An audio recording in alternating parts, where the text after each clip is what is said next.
Hello, my name is Avery Berkey, and this is my Physical Science Module 4 discussion-based assessment.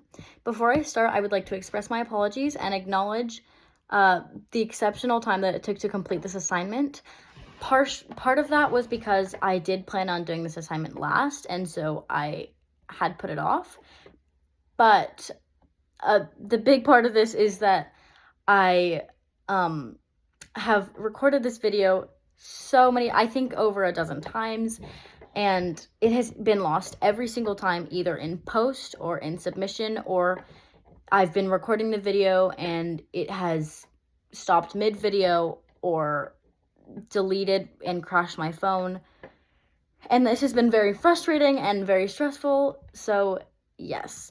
Now to start, the first topic we're talking about are the properties of waves and the relationship with frequency, amplitude, and wavelength. So there are all different sorts of waves, which I've learned throughout the course, but they all have frequency, amplitude, and wavelength properties. The frequency is the amount of waves that pass and during a specific time. The wavelength is the distance between one point of a wave to the other point of the wave, which is usually measured at the crest, similar to amplitude, but it's a little bit different because it's the shorter the wavelength, the faster the frequency, which is how wavelength and frequency increase. Amplitude is how tall the wave is, and it's measured from the crest, which is the top of the wave, to the trough, which is the bottom of the wave. The greater the amplitude of a wave is, the more energy it moves. Next topic is comparing light and sound waves. Light and sound waves both have their own kinds of functions. One of the key differences, however, is that light waves are transverse longitudinal waves, when sound waves are longitudinal waves.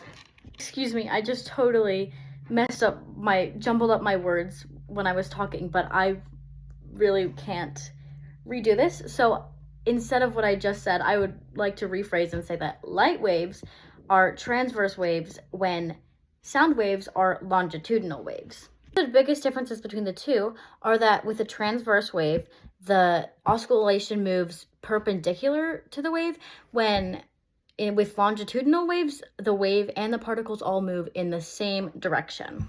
The big difference are that sound waves are mechanical waves, and so they need a medium to move through, when light waves are electromagnetic waves, and they don't always need a medium to travel through. My next topic to talk about is explaining how light can behave. So lights behave in different ways based on its medium. Those are reflection, refraction, and diffraction. So when light passes from one density to another, from one medium to another with different densities, the light bends, which is commonly known as refraction. This bending occurs because the light changes speed based on how thick or dense an object is. An example of that would be how when you put a straw in a clear glass, sometimes it looks like the straw is bent when it's really not, but the glass with water in it.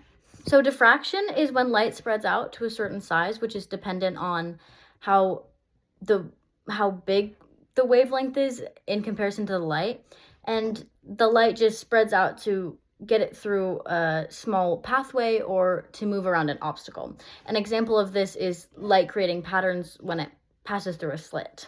Reflection is one of the behaviors of light that I was the most familiar with, and it's just basically when light goes to one object and it bounces off of that object to another one. I have learned, though, that the angle of the reflection is equal to the incidence angle. So an example of this is seeing yourself in a mirror, or seeing yourself in the reflection of like a pond or a river. Because different wavelengths are bent at different angles, light separates into its component colors when it's passing through a prism or through water droplets. And this is the act of dispersion, like a rainbow formed from sunlight passing through raindrops, or how sometimes when there's puddles on the ground, they have a tint of rainbow. This topic is explaining the characteristics of the electromagnetic spectrum and how it is organized. So the electromagnetic spectrum is a graph of all the electromagnetic waves, which are categorized as electromagnetic waves because they can travel at the speed of light or above the speed of light, which would create a sonic boom. And it's organized by different wavelengths, frequencies, and energies, and what amount the different waves produce. Electromagnetic spectrum is organized by the longest wavelength, which is on the left or at the start, and then it goes all the way in order to the shortest wavelength. And because of wavelength's relationship with frequency, it also is lowest frequency to fastest frequency. My next topic is explain resonance and how it can have an impact on other objects. So resonance is basically just the increase of amplitude and how frequencies can combine and create bigger vibrations. I'm a singer, and so we use resonance to allow our sound to be louder and allow it to be quieter when we want it to be piano versus mezzo piano, or mezzo forte versus forte.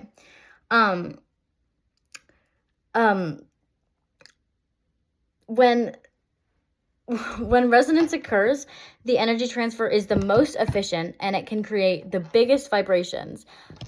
It can impact also buildings and structures because the vibration created from resonance can be enough to knock out a building or knock out a structure. And it's important to understand resonance when building those structures or buildings to make sure that it's safe. And can withstand that resonance. My next topic is describe how different waves on the electromagnetic spectrum have an impact on our daily lives. I've really enjoyed learning about the electromagnetic spectrum and the waves on it and how we use them in everyday life, but we don't really notice it. Each wave makes the act of communication, medicine, heat, science, and everyday life possible. So radio waves are what make it so that we can call and text internationally and also listen to the radio and also emit information and data, which I think is very, very cool. Microwaves support the use of the creation of microwaves.